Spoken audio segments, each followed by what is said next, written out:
Bismillahirrahmanirrahim. Assalamualaikum warahmatullahi taala wabarakatuh. Bersama kita di dalam channel Dr. Muhammad Ishan Surgi, bersiaran daripada Sungai Besar Sabak Benam Selangor. Jadi pada malam ini kita akan berbincang tentang isu perang antara Palestin dan Israel. Bersama-sama saya di studio ada seorang tetamu yang istimewa, seorang aktivis masyarakat di daerah Sabak Benam. Saya perkenalkan Tuan Haji Mashhur bin Shah. Ini tuan orangnya Dia mempunyai pengalaman dalam syarikat akhbar New State Time gitu. Baik, sebelum saya mengemukakan beberapa pertanyaan kepada Tuan Haji Mashhur, sukalah saya ingin memberikan sedikit pendahuluan. Tuan-tuan dan sekalian, ada orang bertanya sebenarnya tanah Palestin itu milik siapa? Adakah milik orang Islam ataupun sebagaimana yang diklaim, didakwa oleh Israel bahawa itu tanah mereka, tanah yang dijanjikan. Bagaimana yang diperkatakan oleh cendekiawan kita, seperti Profesor Dr. Marofa, Ustaz Manis, Ustaz Auni dan sebagainya, maka jelas menyatakan bahawa satu ketika dahulu Allah Subhanahu Wa Taala pernah menjanjikan tanah Palestin itu kepada bangsa Israel selepas peristiwa Firaun mengejar Nabi Musa dan kaumnya, dan akhirnya Firaun tenggelam di Lautan Merah.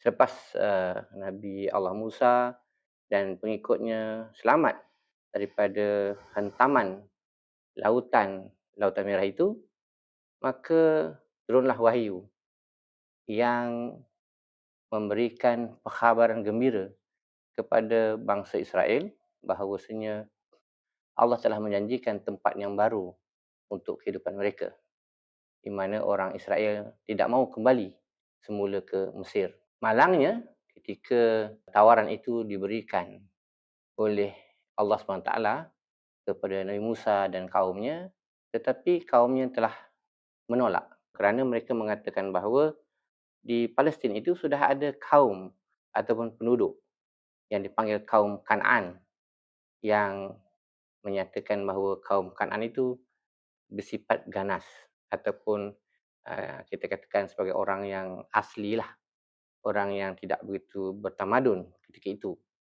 Jadi bangsa Israel risau, mereka pergi ke Palestin, mereka akan diganggu oleh kaum Kan'an yang tidak begitu bertamadun dan bersifat ganas. Daripada dialog antara Nabi Musa dan juga kaumnya, mereka mengatakan bahawa mereka menyuruh Nabi Musa terlebih dahulu untuk pergi ke Palestin dan mereka ingin melihat adakah Nabi Musa itu selamat ataupun tidak. Sampai begitu sekali. Oleh kerana mereka menolak ajakan Nabi Musa untuk bersama-sama pergi ke Palestin, maka akhirnya Allah telah murka dan tanah yang dijanjikan itu telah ditarik semula oleh Allah Subhanahu Wa Taala. Dan akhirnya kaum Kan'an, iaitu orang-orang Palestin sekarang ini, semakin hari semakin maju, semakin hari semakin pandai, semakin hari semakin bijak, semakin hari semakin bertamadun, maka kita dapat lihat bangsa Palestin menjadi manusia, menjadi sebuah negara yang berdaulat. Sehinggalah Inggeris berjaya meruntuhkan kerajaan Islam Uthmaniyah pada tahun 1924. Akhirnya Palestin telah dapat diduduki oleh penjajah Inggeris yang membawa masuk bangsa Israel. Jadi saya akan bertanya kepada Tuan Mashhur, soalan yang pertama, adakah masih relevan bangsa Israel untuk menuntut tanah Palestin sebagaimana yang didakwa? Silakan. Alhamdulillah, alhamdulillahillazi arsala bil huda wa dinil haq wa kafa billahi syahida. Assalamualaikum warahmatullahi taala wabarakatuh. Kita panjatkan syukur kepada Allah Subhanahu wa taala yang menemukan kita pada malam ini, terutama saya bertemu dengan sahabat saya Dr. Hisham yang menjemput saya pada malam ini dalam satu program ataupun kita katakan perjumpaan Boleh bicara. bual bicara ya. Ya. Alhamdulillah. Isu yang kita bangkitkan ini yang ditanyakan kepada saya oleh doktor merupakan isu yang hangat ketika ini dan merupakan isu yang bukan kita saja. Seluruh dunia berduka cita dengan isu ini. Terutama kita lah, umat Islam yang dibantai selama lebih 75 tahun. Rakyat Palestin. Dan yang terbaru bermula pada 7 Oktober apabila kumpulan yang disebut sebagai gerakan tentera lah, alal tentera Hamas menyerang ataupun memasuki kawasan yang dah dijajah oleh Palestin yang begitu lama, berjaya menembusi sempadan. Itu yang kita dapat melalui media-media. Pada saya, isu Palestin ini kita sebagai umat Islam wajib untuk membincangkannya berkaitan dengan kekuatan kita umat Islam itu sendiri. Bagaimana kita mesti mempertahankan yang disebut sebagai kekuatan iman bagi umat Islam. Dia mestilah mempertahankan agamanya sebagai umat Islam. Kekuatan iman kita ini dia berkait rapat dengan mempertahankan agama, satu. Dan yang kedua, wajib kita mempertahankan maruah kita. Orang mudah kutak-katikkan, mudah dipijak dan sebagainya. Dan yang ketiga, kita mesti mempertahankan ataupun kita mesti menjaga di samping maruah tadi ni, nasab keturunan kita. Jangan dihapuskan, jangan diusir, jangan digugat. Dan yang keempat, kewajipan kita sebagai umat Islam yang mengaku beriman bertakwa ini juga, mestilah kita mempertahankan jiwa raga. Bukan jiwa raga kita saja. Bukannya saudara anak beranak kita ataupun adik-beradik kita saja. Kewajipan kita juga mesti menjurus kepada nak jaga jiwa raga seluruh umat Islam. Kenapa? Sebab umat Islam ini merupakan saudara. Sebab semua orang tahu ni soalan bocor. Akan ditanya kepada kita, ma ihwanuka. Soalan lain tu kita tahulah dah kan, ma rabbuka dan sebagainya. Tapi kita bincang pada malam ini berkenaan dengan persaudaraan Islam itu sendiri. Ma ihwanuka. Mampukah kita menjawab? Sekiranya kita langsung tak terdetik di hati kita. Walaupun secebis di hati kita. Tak kira siapa orangnya. Apa latar belakang mereka. Dia mesti ada terdetik di hati dia, ada rasa persaudaraan itu. Kalau kita dengan jiran kita, tentulah kita boleh jaga. Sehingga kan diajar kepada kita, sebagai umat Islam ni, jangan kau sakiti jiran ke ataupun yang non-Muslim di jiran kita. Kalau kita ada masak, kita bagi dia makan. Kita bagi dia, kongsilah apa yang kita ada. Jangan sakiti hati mereka, sebab itu Nabi memang marah. Walaupun mereka itu bukannya sama agama dengan kita. Tapi begitulah Islam mengajar. Supaya kita menjaga hati, menjaga perasaan, menjaga keselamatan yang non-Muslim pun. Sebab kita di Malaysia ni, kita dianggap sebagai dominan. Kita dianggap sebagai pemerintah negara kita. Sebab kita adalah penduduk yang teramai, iaitu 75% lebih kurang, adalah merupakan penduduk Islam. Jadi mereka tu benang di bawah kita. Ya, mereka juga telah menjadi citizenship di negara kita. Itu tanggungjawab kita untuk menjaga mereka. Bukan saja kita nak jaga keselamatan keluarga kita, diri kita ni, dari sudut tadi, iman dan takwa ini menjaga jiwa raga. Malah kita kena jaga seluruh rakyat Malaysia ini. Baik. Yang kelima, kehartaan. Dah tentulah harta kita ni kita tak boleh orang ganggu gugat. Ya. Orang sebut keluarga juga adalah harta. Ya, betul. Tetapi harta yang lain tu secara fizikalnya ialah rumah. Kalau kita ada gedung perniagaan. Yang meniaga ni pula bukan kita Islam saja yang meniaga. Yang meniaga di negara kita ni berbagai bangsa. Dan kita percaya semua bangsa ini nakkan harta dia. Ya. Dari sudut kita sebagai umat Islam, kehartaan itu memang kita sebagai yang beriman bertakwa kena jaga harta kita. Malah kita juga yang di bawah pemerintahan kita wajib menjaga kehartaan mereka. Sebab itu Islam ni indah, cantik. Islam ini menjaga harta umat dia dan menjaga yang di bawah naungan dia. Sebagaimana pemerintahan Nabi Muhammad SAW di kota Madinah. Betul. Kan? Di sana ada berbagai, termasuklah kafir Quraisy. Mereka sanggup bernaung di bawah pemerintahan Nabi Muhammad SAW Dan Nabi tidak menafikan hak mereka. Mereka ada wakil mereka. Itu contoh. Baik. 5 saya dah sebut. Bermula daripada tadi kita menjaga agama kita, Islam. Itu kewajipan kita. Orang lain tak boleh ganggu-gugat. Tidak merosakkan akidah kita. Dan kita mesti mempertahankan akidah kita dan iman takwa kita. Itu. Kalau kita, saya contohkan beginilah. Bila kita belajar, yang kita dengar, ustaz-ustaz bagi ceramah, dia kata, bila kita mati nanti, syaitan iblis ni datang hasut. Kita tak tahulah sebab kita belum mati kan. Belum lagi kita rasa nazak tu. Belum rasa lagi. Tetapi mendengar daripada cerita dan bacaan kita, bila kita meninggal dunia, syaitan akan datang menghasut kita. Dihantarkan kita dengan minuman yang macam-macam. Dia kata ini adalah susu. Kan? Walhal tak apa-apa lah. Mungkin whisky ke apa, kita tak tahu. Arak lah. Untuk kita lalai. Dan ditunjukkan kita wajah-wajah orang-orang yang kita sayang. Dia kata mereka ni sudah ikut saya katanya. Dia datang dengan berjubah serban juga. Syaitan ni. Dia menghasut Nabi Adam dulu pun begitu. Sampai terpedaya. Dia bagi salam. Assalamualaikum ya Adam. Kan? Gini-gini kau makan buah kolbi. Itu contoh. Itu yang kita belajar dan pernah dengar.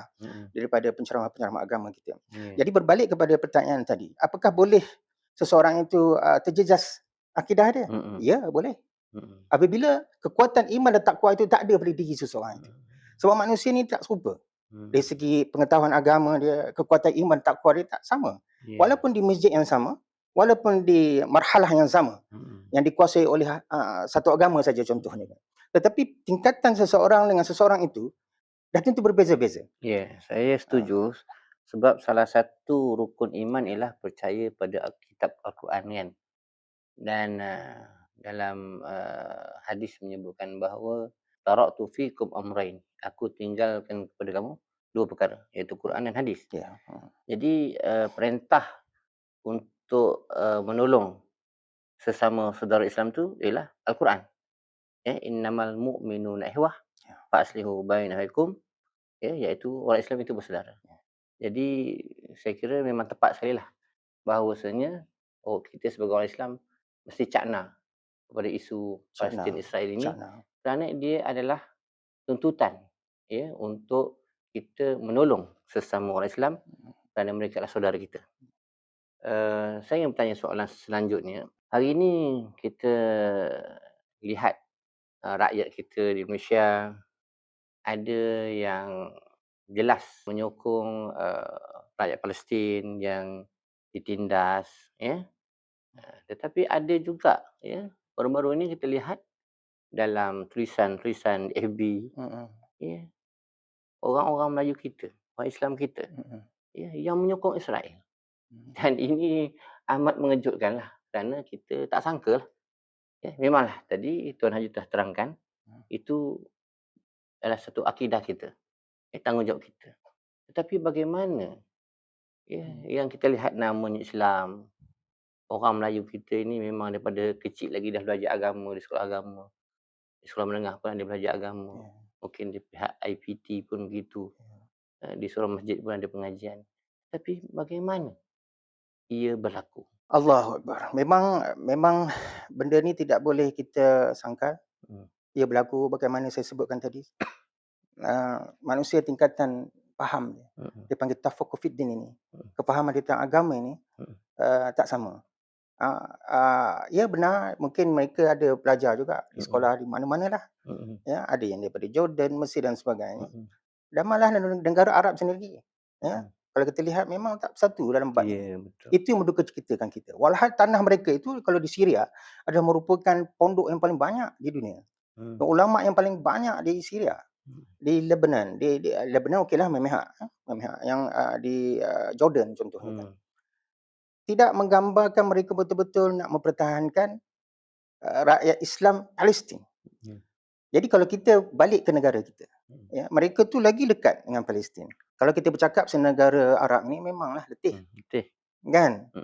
Macam-macam majalah dah kita baca cara hidup mereka. Kita nak bincang yang itu. Lagi kecewa kita dan sedih. Yang konsert yang berbagai ada sekarang berlaku hari ini. Jadi kita balik ke negara kita. Walaupun dulu ada ustaz, ada ustazah kan. Yalah dulu pada tahun-tahun 60-an saya rasa ustazah pun tak pakai tudung. Kan? Ustaz pun main takraw je pakai seluar pendek kan. Jadi segi ilmu tu sekarang ni lagi dahsyat. Semua orang dah berilmu, dah menutup aurat. yang bertudung. Tetapi kenapa boleh, soalannya, kenapa boleh pergi menyokong pula Israel? Ya, betul. Sebab ada saya tanya kawan-kawan, dia kata kenapa ya orang kita ni pergi sokong pula Israel?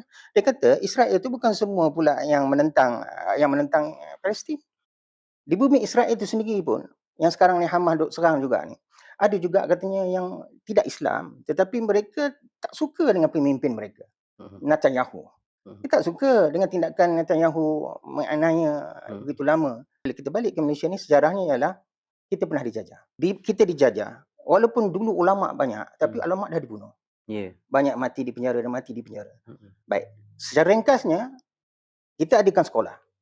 Tetapi kata British, you boleh buka sekolah, you boleh buka pondok ke apa-apalah yang sekarang ni popular Matafiz lah kan. Kalau British memerintah sekarang pun, dia benar kan, dia Matafiz. Tapi dia tidak akan bantu. Dia tidak akan bantu sebab dia bawa secularism dalam pentadbiran dia. Sama macam di England. Dia tak mau padri masuk campur hal-hal pentadbiran negara. Dia biarkan padri itu, kau buatlah gereja. Sebab itu bila dia menjajah di negara kita ni, ustaz-ustaz nak buka dia tak kacau. Malah diiktiraf pula. Dia kata bagus sekolah agama. Orangnya baik dan sebagainya, mengikut titah perintah dia.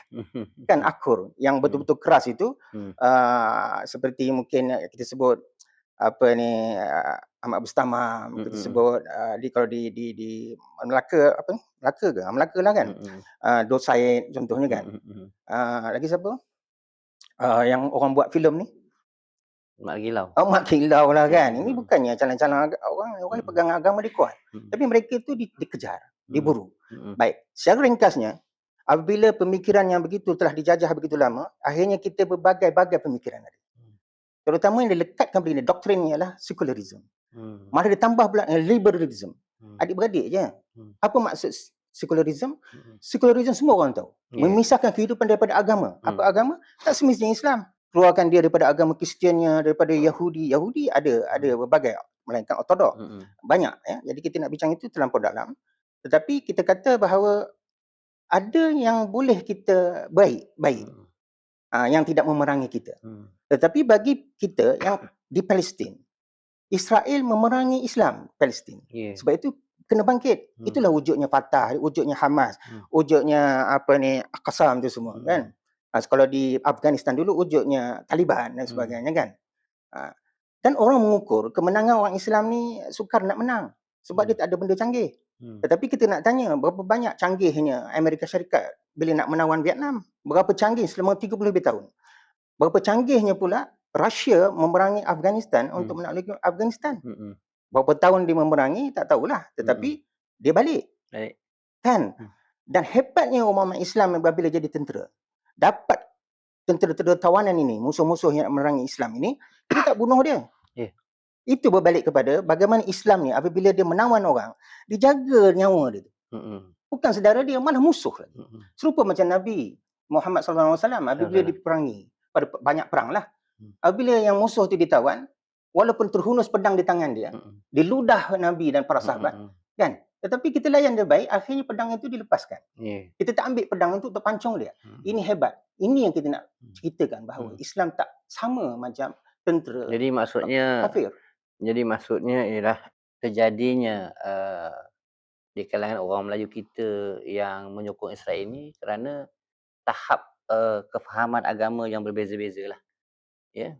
Ada yang rendah. Ada yang rendah, ada yang tinggi. Saya teringat kata-kata Raja Ali Haji. Ya, ketika dia menentang Belanda, hampir menang. Ya, tapi akhirnya kalah kerana adanya pembelut ya, di kalangan orang Melayu. Ya. Begitu juga kalau kita tengok sejarah Kedah, satu ketika mereka hampir menang, menewaskan Raja Ligo, dan mereka mengatakan bahawa akan terus ke Bangkok. Tetapi oleh kerana ada yang pembelut di kalangan tentera bantuan yang sepatutnya sampai, tetapi tidak sampai, ya, terjadinya satu pakatan yang lain, akhirnya tentera Kedah tewas. Jadi benda ni berulang kembali pada zaman sekarang, ya, kerananya ada pembelut. Bahkan sebelum ini kita dikhabarkan bahawa tentera Hamas, ya, banyak kali juga gagal. Sehinggalah mereka dapat mengenal pasti bahawa kegagalan mereka berpunca daripada pembelut-pembelut di kalangan orang Palestin sendiri. dan akhirnya Hamas telah menangkap ya pemilik ini, ya, sehingga kan maklumat tidak sampai kepada Israel, dan akibatnya dalam siri peperangan pertama itu, di kerana Hamas dan Al-Qassam berjaya ya menawan 4 daerah yang kalau digabungkan lebih besar daripada Gaza sekarang. Jadi itulah kemungkinan salah satu daripada punca kegagalan kita, iaitu adanya pemilu. Baik, itu di kalangan orang Islam, sesama Islam. Tetapi bagaimana juga pandangan orang yang bukan Islam, khususnya dalam negara kita, terhadap sokongan kepada perjuangan Palestin? Adakah mereka menganggap Palestin itu bukan tanggungjawab mereka dari segi kemanusiaan, mereka juga anti-Islam, ataupun mereka menganggap ini bukan isu agama tetapi isu kemanusiaan? Kalau kita lihat di televisyen, satu dunia orang-orang putih, orang Inggeris di beberapa buah negara yang bukan Islam pun, tetapi mereka turut berarak menentang pendudukan Israel, kekejaman Israel di Palestin. Jadi kadang-kadang kita keliru. Ada orang kafir yang menganggap Islam itu musuh, dan ada kita lihat orang kafir yang juga sangat berarak yang untuk bersimpati kepada Palestin. Jadi boleh Tuan Haji ulas. Baik, sebelum saya ulas itu, saya simpan soalan tu. Dan saya nak bacakan satu benda yang saya rojok dah ni. Ini saya rojok, sama-sama kita ingat kembali. Saya rasa doktor pun dah baca ini. Berkenaan dengan wilayah Palestin. Wilayah Palestin saat ini terbahagi kepada dua entiti politik, iaitu wilayah pendudukan Israel dan pihak berkuasa Palestin. Deklarasi kemerdekaan Palestin dinyatakan pada 15 November 1988 di Algiers oleh Majlis Kebangsaan Palestin (PNC), Pertubuhan Pembebasan Palestin (PLO), masa zaman Yasir Arafat lah. Saya bacakan ini bukan pasal apa ni ada kaitan dengan soalan tu. Saya tak sangka sebab saya bersedia dengan ini. Sebab kita kena tengok yang ini. Ya. Pada 1988 maknanya dah diiktiraf lah. Dah diiktiraf bahawa Palestin tu memang dia tidak boleh dihalau. Dia ada hak dia. Ya. Yang menghalau ni Israel. Kerana apa? Kerana dia ada sifat penjajahan itu. Baik. Saya nak balik kepada soalan tadi berkenaan dengan kenapa adanya orang yang non-Muslim pun sanggup bersama bertahan. Itu view dia ialah kerana kemanusiaan. Ya. Dan kita tak boleh nafikan ada jenis non-Muslim dia memang Islamfobia. Okay. Kan? Ada yang percaya, contohnya September 11 yang berlaku bila revolusi di Amerika itu diserang oleh militan Islam. Ada yang percaya. Kan? Ada sebahagian daripada tentera sendiri, CIA sendiri kata itu bukan rekaan. Jadi kita pun tak faham, kita pun keliru, tak payah kita nak bincang yang itu. Jadi pokok persoalan tadi ialah kenapa orang yang non-Muslim juga menyokong kita yang sanggup berarak, walaupun dia tak ada takbir, tak ada. Kerana kemanusiaan itu. Ya, tidak ada siapa manusia ni dia suka anak kecil dibunuh, orang yang tidak bermaya, orang yang sakit, perempuan ni suka-suka dibunuh. Semua agama begitu. Betul. Contoh lain, semua agama tidak suka sebenarnya minum arak. Dan setiap agama tidak membenarkan minum arak. Walaupun Bible ke, yang saya pernah baca, Quran lagi lah kan. Agama lain melarang ini semua. Benda bobrok, judi, ni semua merosak. Apatah lagi perang. Kan? Jadi ada yang kata, tak apalah dia mati sebab dia akan syahid. Itu persoalan lain. Itu persoalan lain. Persoalannya sekarang ni, kita tidak berhak untuk cabut nyawa manusia dengan cara begini. Tak boleh. Islam lagi lah kan. Malah agama lain semua tak boleh begitu. Oleh kerana itu, barangkali ya saya berfikir secara positifnya, itu sebabnya dia orang keluar. Di Amerika, dia mengkritik kepimpinan yang ada sekarang ni. Apa nama? Ladin apa? Biden. Nama bagus tu. John Biden. John Biden. Dia mengkritik. Macam di Israel, beberapa hari yang lalu, dia orang buat protes. Mengkritik Netanyahu. Yang buatkan arahan ketenteraan yang begini. Sehingga genosid ni dilakukan. Matilah budak-budak kan. Siapa tak sedih? Dan dia orang pun bimbang. Sebab dia orang pun ada ahli perniagaan, ada doktor, ada hospital. Dia pun tak nak diserang begitu. Walaupun kita tak kaget begitu kan. Dia pun terfikir begitu ya, persepsi kan. Jadi berbalik kepada soalan tadi, kalau kita pindahkan ke negara kita, itu negara luar, negara kita. Kenapa ada juga dalam negara kita ini tak bersetuju Tak setuju. tindakan ini. Inilah kita katakan bahawa rakyat Malaysia yang tulen, yang bukan Islamfobia. Yang perlu begitu. Dia tak perlu fobia dengan kita pun. Yang saya fikir bahawa saya rakyat Malaysia. Dia rakyat Malaysia. Chinese, Indian, dia dah dapat IC. Dia rakyat Malaysia. Dia mesti seiring, sederap dengan kerajaan yang ada, mempertikai, mengkritik kerajaan Israel menyerang Palestin. Kita kena Ada benda yang kita tidak bersetuju, ada benda yang kita bersama bersetuju. Ya? Walaupun kita berbeza politik, ideologi dan sebagainya. Seperti isu-isu Palestin, isu-isu kemanusiaan inilah mungkin itu yang dimaksudkan. Kita ada satu peristiwa, satu ketika dalam Perang Dunia Kedua, di mana Hitler telah membunuh hampir 6 juta orang Yahudi dalam peristiwa Holocaust. Holocaust, ya. Kenapa? Kenapa Hitler daripada bangsa Eropah, bangsa orang putih, yang selalu dikaitkan orang putih ini ialah Yahudi. Adakah semua orang putih ini Yahudi? Ataupun hanya muka yang sama, tetapi mereka bukan Yahudi? Dan isu dia ialah, kenapa Hitler, orang putih lain, yang mungkin Hitler itu bukan Yahudi, tetapi mereka sangat benci kepada Yahudi dan Hitler mengatakan bahawa Yahudi ini bahaya dan sehingga mengumpulkan 6 juta Yahudi ditangkap dan dibunuh. Adakah ini ada kaitan dengan kitab protokol Yahudi yang mengatakan bahawa semua bangsa selain bangsa Yahudi ialah Goyim. Goyim bermaksud ialah binatang ataupun bangsa. Maksudnya bangsa dia sajalah yang mulia. Jadi boleh diulas. Persoalan ni memang sejarah dan pada saya I'm not that standard nak jawab. Tetapi saya cuba jawab bukan kerana saya pandai dan tahu tentang sejarah itu, tapi atas pembacaan saya lah. Dan secara umumnya, ini semua nafsu. Tak kira lah dia agama apa, bangsa apa, pada saya dia nafsu. Manusia ni apabila dia berkuasa, dia nak rise up lagi dia punya diri dia, lebih tinggi lagi. Kalau boleh nak jajah negara-negara lain dia. Nak tunjuk bahawa dia sangat kuat. Sangat kita panggil dominan dalam negara dunia. Sekarang yang berlaku ialah Amerika lah. Dia nak jadi polis dunia dan sebagainya kan. Jadi pada saya kalau berbalik kepada Hitler tadi ni, memang Yahudi ni ada berbagai. Ada Yahudi dia masih mengamalkan kitab dia. Kalau Yahudi ni dia ada dulu-dulu sebelum Al-Quran, ada kitab Zabur, Taurat, Injil di penghujung. Kan. Bezanya Injil ini apabila dibuatkan olahan baru iaitu Bible, digabung semua tu. Dia masuk dalam tu. Itu ada kalimah Allah tu. Baik, orang Islam wajib dia beriman pada Al-Quran. Dalam Al-Quran ada surah daripada 114 surah, ada surah surah Isra kan. Bagaimana PA ni semua dah jelas. Jadi kalau kita kata Israel yang benar-benar yang menentang agama Islam, yang mengancam Islam ini, kita kata dia baik, keluar akidah kita. Sebab kita telah tidak mengiyakan Allah tu yang menurunkan kitab Al-Quran secara mutawatir kepada Nabi. Baik, itu kewajipan kita untuk beriman kepada Al-Quran. Tak beriman, keluar. Walaupun satu ayat pun kita tak boleh nak tukar ataupun mansuh. Balik kepada non-Muslim.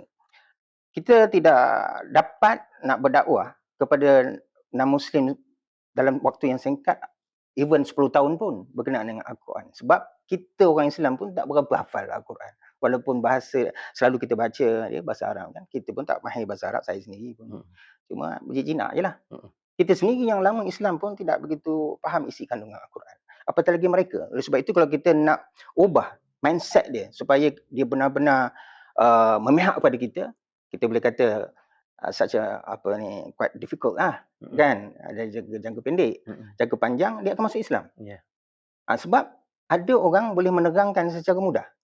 Macam saya sebut tadi dekat surah, Islam ni mudah. Pertama dia ta'ruf, kemudian ta'am.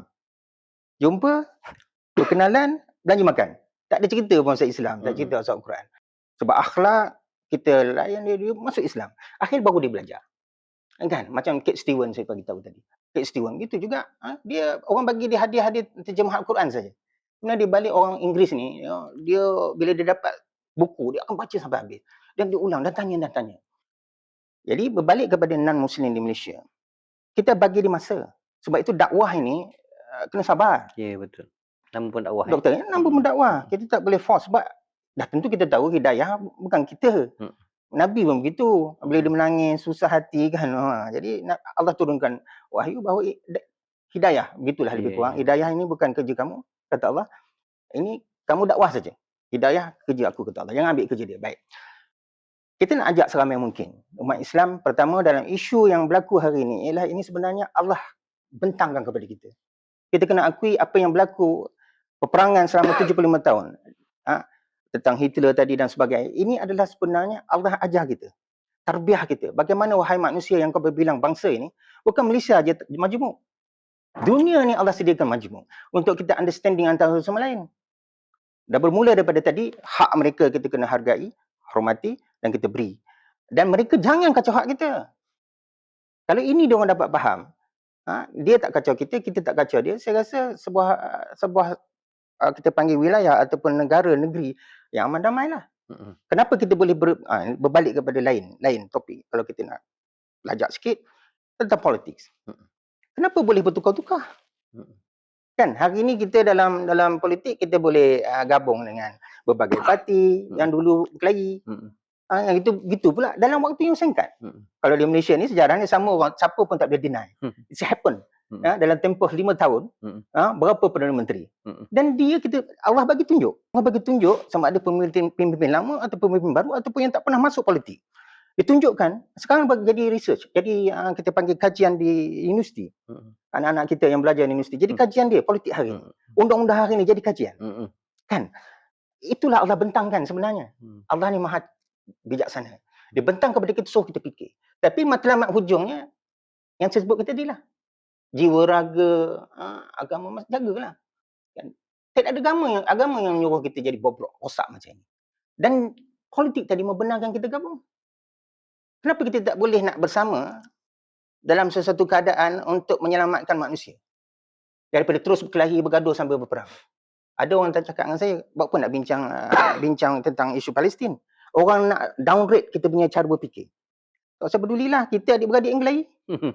Pasal tanah 4 ekar pun kelahi, adik-beradik 7. Tak boleh kan? Oh nak lebih sebab aku jaga anak lebih. Mak lebih, bapak lebih. Keluarga kita yang ada 5-6 orang pun kita kelahi. Kenapa kelahi? Soalan. Kenapa kelahi? Sebab kepahaman agama tu tak ada, Syekh. Dan 5 adik-beradik ni, mungkin seorang aja macam doktor. Yang faham tentang hukum faraid, hukum hibah, hukum wasiat. Seorang saja yang faham. Yang seorang ni bagi penerangannya, alah nak tunjuk pandai. Kau bongsu je. Contoh. Kan? Dia downgrade kan, mentang-mentang dia bongsu. Tapi dia ada ilmu. Kan? Yang sulung tak peduli. Aku nak lebih sebab aku yang jaga mak. Sampai ni. Bukan begitu. Kau anak derhaka. Dulu mak pernah halau. Contoh. Bagaimana kita, cara berfikir orang kita Melayu. Jadi, bukan ke arah Islam tu. Melayu. Jadi kalau Melayu, gitulah Melayu. Kan? Tapi kalau dipikir tentang Melayu, digabungkan dengan agama, dia akan duduk. Dipanggil musyawarah. Sebab itu 114 surah ada surah lagi. Surah musyawarah yang Allah sediakan. Tapi ramai ke orang merujuk? Ramai ke orang merujuk Al-Quran dan hadis ini? Boleh tak Tuan Haji kita kaitkan peristiwa yang sedang berlaku hari ini, peristiwa perang Israel Palestin ini dengan nak keluarnya Imamul Mahdi dan juga Dajjal? Itu juga tertulis dalam apa kita panggil Al-Quran. Dia akan begitu sebab sebelum Nabi Muhammad diturunkan sebagai nabi, sebelum itu nabi kita ialah Isa. Kita lah walaupun kita tak hidup lagi kan. Sebab itu kita bernabikan Isa. Kita beriman kepada nabi-nabi. Kan? Yang dia orang tu dia tak nak, dia nak Isa aje. Contohlah. Nabi Muhammad dia reject. Ini silapnya. Jadi kita tak nak bincang agama dia. Apabila Nabi Muhammad diturunkan sebagai seorang manusia, dia bukan jin, dia bergaul dengan semua manusia, dia bimbing kita. Bimbingannya kepada kita ialah akan berlaku begini, akan berlaku begini, akan berlaku begini. Ada yang buat kajian dia kata dah dekat dah. Kita pun tak tahu dekat tu macam mana. 100,000 tahun ke, 1000 tahun ke atau besok. Kan? Tapi dekat. Jadi ciri-ciri dekat tu dah ada. Salah satunya ialah umat Islam tak bersatu. Nabi kata ibarat buih di lautan. Banyak. Tapi tak ada makna.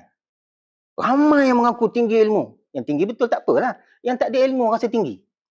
Kan? Sedangkan ulama mengajar kita titikkan jarum itu di lautan. Bukan yang menitik, yang melekat itulah ilmu kau. Kan? Hmm. Yang melekat, bukan menitik. Hmm. Punya ilmu kan, tak terkejar, tak terdapat terdekat. Baik. Soalannya, kenapa jadi macam ini? Berbalik kepada nafsu lah. Sebab itu dalam pengawalan kita dalam hidup ini, nafsu lah. Nafsu. Semua orang ada nafsu. Ada orang kata, dia tu ego. Yang bercakap tu pun ada ego.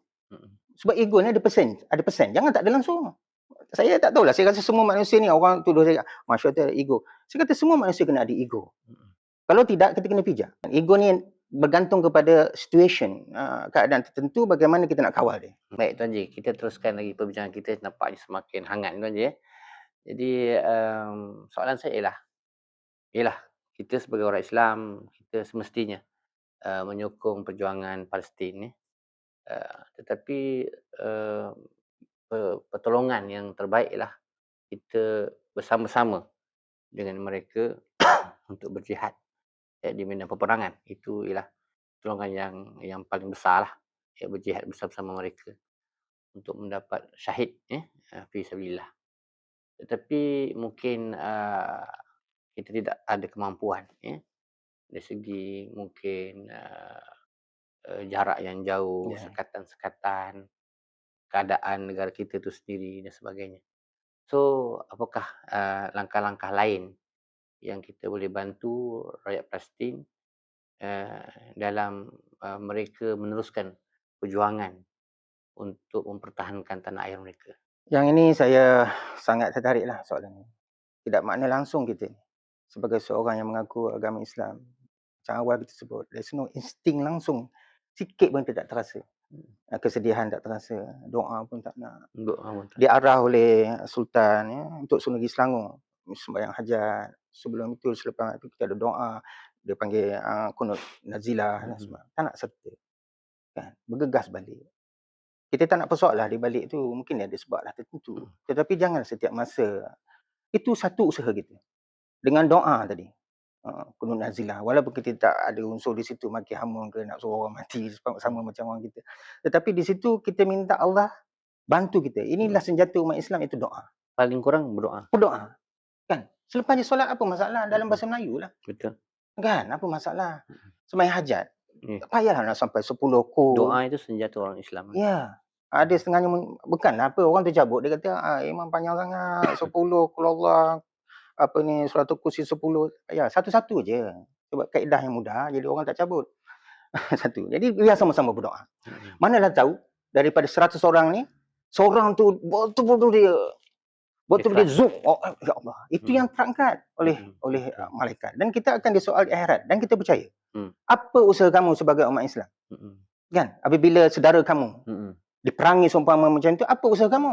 Adalah jawapan. Macam kisah seekor burung yang nak memadamkan api yang membakar Nabi Ibrahim. Ya. Apa jawapannya? Dia kata, saya tak nak dipersoalkan, saya tak ada buat sesuatu. Tak mau. Walaupun sebiji batu dia ambil macam tu kan. Kan, untuk bersama menolong. Ababil contohnya kan, perang kan. Jadi kita, sebab kita ni umat Islam ni, dia ada hidup kedua. Mati, hidup di dunia daripada rahim dan sebagainya itu. Kemudian kita mati, kemudian kita akan hidupkan semula. Nanti kita kena soal, kita yakin yang itu, beriman akhirat kan. Baik, apa kita nak jawab? Sampai doa pun tak nak. Kan, tak nak malas sangat sama yang sembahyang hajat dia. Tak apalah, kau doa lah tolong. Betul. Bukan suruh kau sorang-sorang dengan imam, kau aminkan aja. Contoh. Selemah-lemahnya kan, usaha kita kan. Baik. Yang kedua pula, kita boleh bantu dari segi material. Bukan sampai ribu-ribu. Kalau kita tak mampu, macam saya tak mampu ke contohlah kan. RM10. Bayangkan RM10 ini pun akan diberikan ganjaran pahala insya-Allah, kita yakin. Kan? RM10 saya seorang. Tapi kalau bayangkan Sabak Bernam, Sungai Besar. Penduduknya kalau di Sabak Bernam ada 40,000 penduduk Islam. Seluruh Sabak Bernam merupakan 120,000. 120,000 kan. Tolak 20,000, katakanlah 100 je lah. Iyalah. Kan, non-Muslim kita tu 20,000. Tak apalah. Tapi dia orang pun akan derma kalau kita buka, pergi ke kedai mereka. Kita cakap ini isu sejagat, isu manusia. Kita mulakan dengan orang kita. Di surau, di masjid. Adakan tamu khas. Kita ada tabung khas untuk anak yatim piatu, tabung khas dan sebagainya, pembangunan masjid. Why not? Dalam keadaan sekarang ni ada satu tabung, kan? Untuk Palestin. Saya rasa orang yang datang situ menunggu anak pun boleh bubuh dan sebagainya, kan? Jadi kalau kita buat macam ni, RM10 kali dengan 1,000 orang. Apa jadi dengan 10,000 ni, dengan Hmm. 100,000 contoh kalau Mm-mm. kita dapat collect, Mm-mm. setiap bulan. Mm-mm. Dalam selagi dia walaupun selepas, Yeah. perubatan dia, Perubatan dia. kan, makan, ya Allah. Saya kita tengok, ya Allah, sedihnya anak-anak ni kan, anak Palestin makan kan. Menunggu-nunggu makanan. Kita melempar-lempar 5 kali makan. Mereka sehari tak makan-makan, 3 hari tak makan-makan, Yeah. nunggu. Bayangkan kalau kita boleh bagi RM10, sahabat benar, seorang, satu. Ada kan barangkali akaun khas yang authorized, yang mungkin yang dia boleh di-endorse oleh pejabat daerah, walau-walau Yeah. saya tak tahu kan. Mm. Ada itu. Kalau ataupun memang sedia ada. Mm-mm. Macam Nusrat Islam dia memang ada tabung. Mm. Palestin dulu, Bosnia ada tabung. Mm-mm. Itu saya di sanalah. Tapi bagi sahabat benar, mungkin doktor boleh buat tabung itu. Mm-mm. Sebab doktor dalam jawatan, Mm-mm. dalam NGO itu kan, Perkim contohnya. Mm. Setiap ringgit itu telah membantu mereka. Betul. Itu dari sudut. Lebih-lebih dalam keadaan sekarang mereka Ya. ni memerlukan sangat. Itu satu jawapan saya lah, yang bagaimana kita boleh bantu. Baik, yang pertama tadi saya ingat doa. Yang kedua, infak kita untuk tabung Palestin. Dan apa pandangan Tuan Haji lah tentang isu boikot ni kan. Jadi yalah, doa, sumbangan kewangan itu memang kita tujukan kepada Palestin. Tapi sebagaimana yang saya katakan awal tadi, kita tak mampu nak hantar tentera bersama-sama mereka disebabkan faktor-faktor yang lain. Tetapi adakah boikot produk-produk Israel ini juga sebagai satu perjuangan kita yang boleh duit itu, keuntungan itu mungkin Israel akan gunakan untuk membina senjata untuk membunuh orang Palestin. Jadi apa pandangan tuan? Soalan ini pada saya antara yang berat jugalah nak jawab. Sebab dia menyentuh sensitiviti ramai. Sensitiviti orang yang macam kita yang rasa nak bantu kan. Lepas tu kita kalau tak ikut sama dalam bab boikot ini, kita dianggap sebagai orang yang berhaluan kiri pula lah. Kan? Ada kita terasa teringin nak makan McDonald. Yang sekarang heboh sangat McDonald lah. Kan? Kita rasa macam besar masuk McDonald. Tapi secara berani, yang saya dah masukkan dalam Facebook saya, isu ni. Kan? Kita kena lihat yang dalam tu McDonald tu siapa tokehnya satu. Yang kita kena lihat siapa petugas-petugas dalam tu, pekerjanya. Kan? Kalau kita boikot, menjejaskan mereka yang bekerja di situ. Tutup. Contohnya dulu COVID pun tutup, kilang banyak terbuang. Kan? Kalau kita tutup kan. Dan pelabur yang McDonald ni bukan dia melabur RM20,000. Kalau kita buka restoran, kedai-kedai kecil-kecil di jalan, kedai makan. Kan? RM20,000, RM30,000, dia orang tu juta. Baik, kalau dia rugi juta. Setiap hari, setiap jam barangkali. Jadi kita telah menjejaskan ekonomi orang lain. Ini Islam tak ajar. Terpulanglah orang nak kata saya apa. Tapi pada saya, it's not the right move kalau kita nak buat macam itu. Sebab kita menganiaya orang yang tak bersalah. Baik, yang bersalah, yang menyerang Palestin, Israel itu. Kan? Kita hantar doa tu satu, hantar duit tu satu, tadi kita sebut. Tapi kalau kita boikot produk yang ada di Malaysia ni, yang orang selalu kempenkan, yang fokus nampaknya McDonald lah, saya lihat. Kan? Kita tak nak cakap lah ada Mekah pun ada McDonald. Kan? Tapi kalau kita buat macam itu, kita menjejaskan pendapatan anak-anak muda kita yang sedang bekerja di McDonald, contoh di Sungai Besar ni. Ada McDonald. Anak-anak kita semua. Tokehnya mungkin dia shareholder. Kan? Jadi, saya sebut dalam Facebook saya, kalau kita benar-benar ada guts, ada kesungguhan, boikotlah rokok. Kalau setiap seorang menghisap rokok satu hari sekotak, saya tak tahu harga, paling murah aku RM7 ya. Kalau 10 hari RM70. Mungkin yang jadi timbul isu orang boikot McDonald tu sebab ada satu gambar atau video yang menunjukkan McDonald sana lah, McDonald di Israel sana menaja makanan-makanan kepada tentera-tentera Israel. Dan plastik-plastik bekas-bekas itu melambangkan lambang McDonald lah. Jadi ini gambar itu dah menyebabkan orang marah. Juga dengan isu Grab.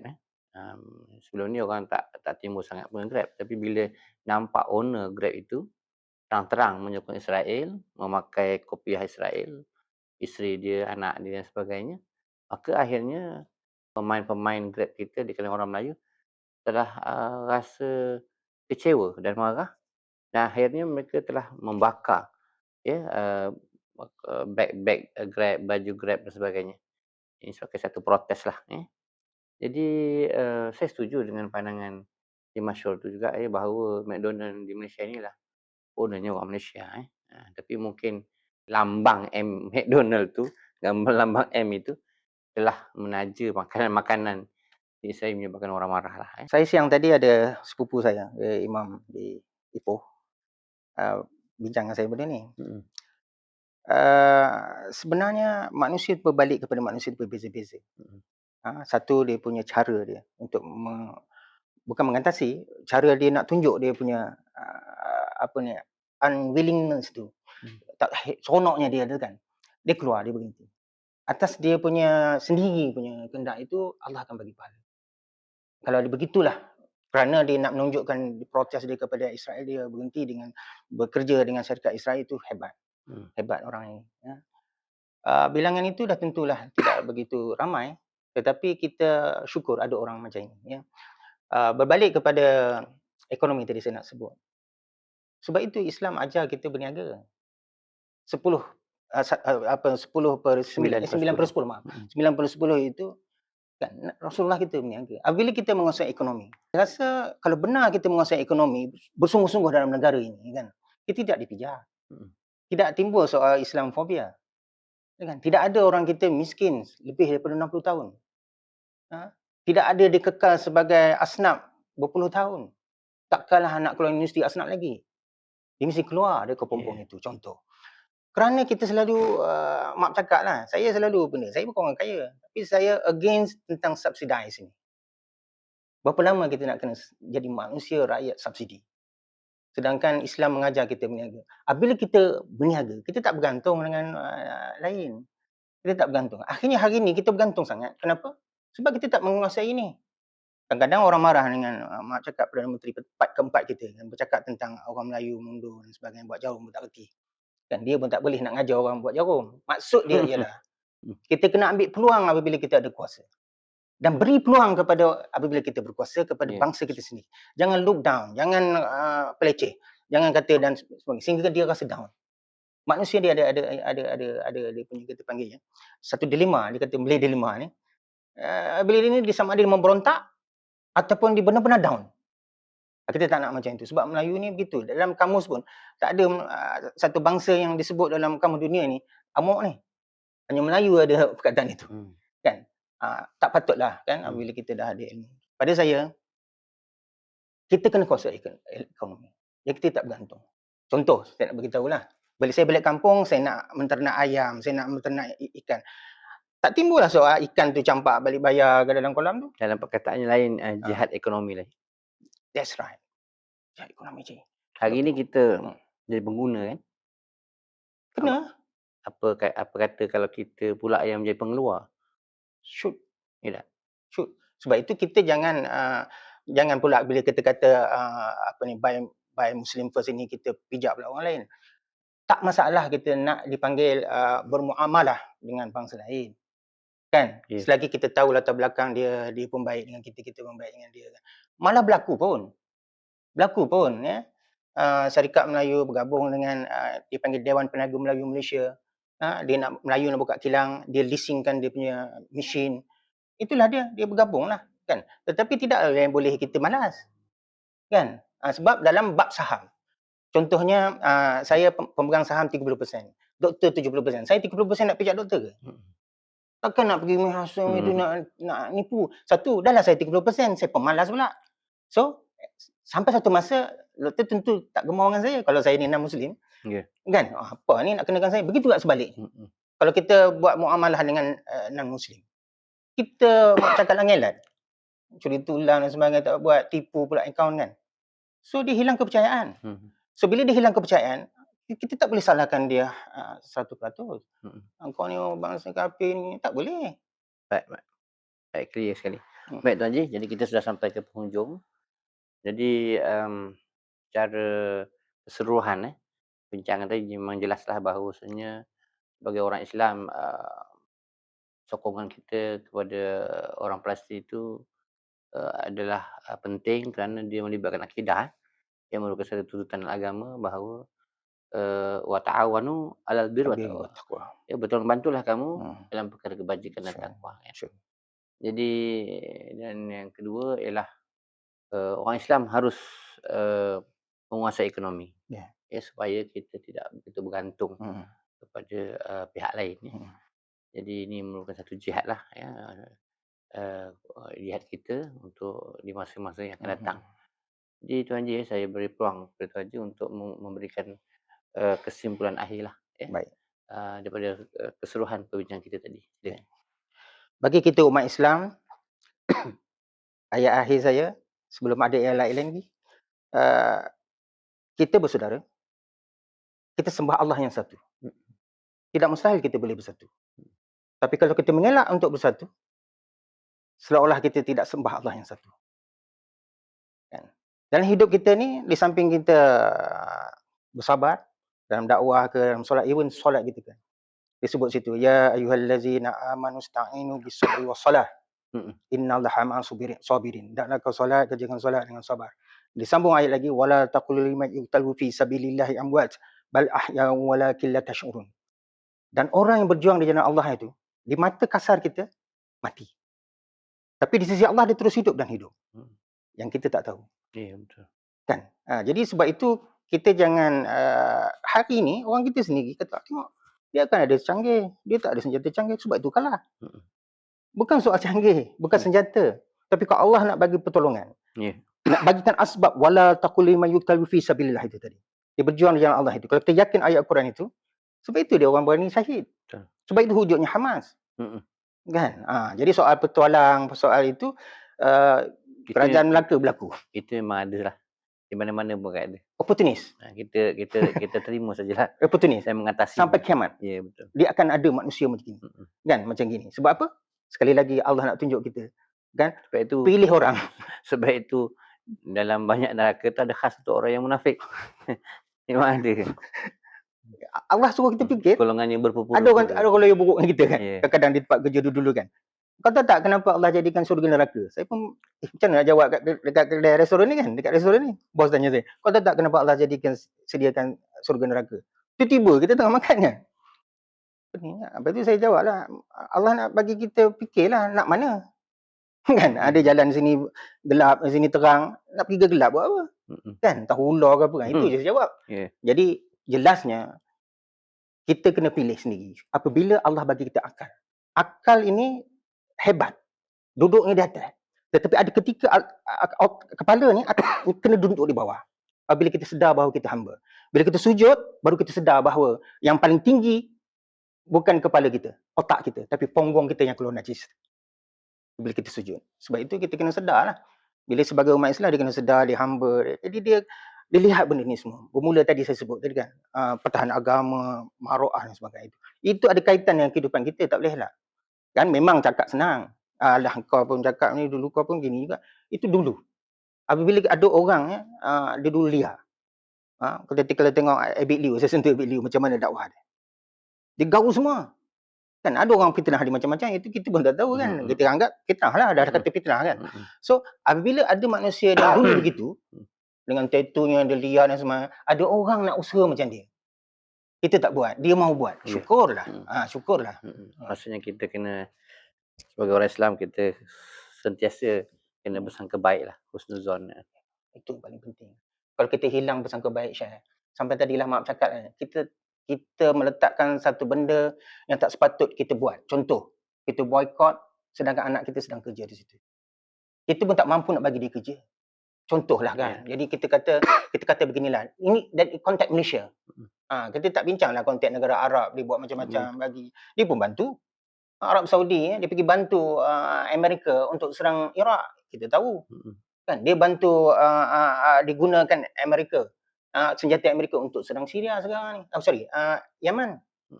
Kan. Jadi benda-benda macam ni kita pun macam takkanlah orang Arab macam ni. Dia pun pakai hega, pangkat kan. So pakaian tak boleh. Tak boleh nak jadikan tadi ayat tadi tu. Ya. Kan solat tu tadi. Baik. Jadi terima kasih Tuan Ji. Bahawa sebagai orang Islam, hubungan kita sesama Islam perlu kita jaga. dan akan ditanya di alam barzah nanti, "Ma ihwanuka?" Siapakah Ya saudara mara kamu? Allah. Tentulah orang Islam. Ya. Jadi kalau kita tidak menolong Hmm. sesama orang Islam kita, sudah tentu kita sukar Ya. untuk menjawab di alam barzah. Hmm. Dan, yang kedua, hubungan kita dengan non-muslim adalah dakwah. Dan dakwah ini perlulah secara, perlahan, Hikmah. hikmah dan akhlak yang mulia. Hmm. Dan, kita dapat lihat tadi, dalam perbincangan kita bahawa ramai juga, orang-orang yang non-muslim di seluruh dunia bangkit bersama-sama untuk, menentang Israel, bukan kerana agama tetapi kerana sifat kemanusiaan itu.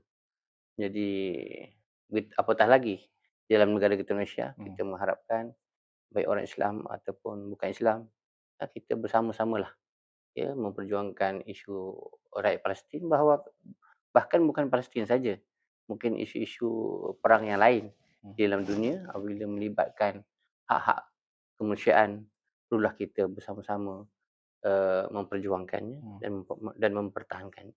Jadi sekali lagi saya mengucapkan terima kasih yang tak terhingga kepada Tuan Din Mashhur, kerana sudi datang ke channel Dr. Mohd Syamsul Husaini. InsyaAllah kita akan panjangkan siaran ini ke pelbagai, saluran untuk, dapat dimanfaatkan oleh, rakan-rakan kita di luar sana. Dan, kalau tidak ada aral, insyaAllah kita akan jemput lagi Tuan Haji untuk slot-slot dan tajuk yang lain pula. InsyaAllah. Terima kasih banyak sekali lagi. Ya, syukran. Okey. Syukran. Terima kasih banyak. Maaf saya baca ini. Sekian, assalamualaikum warahmatullahi taala wabarakatuh. Assalamualaikum.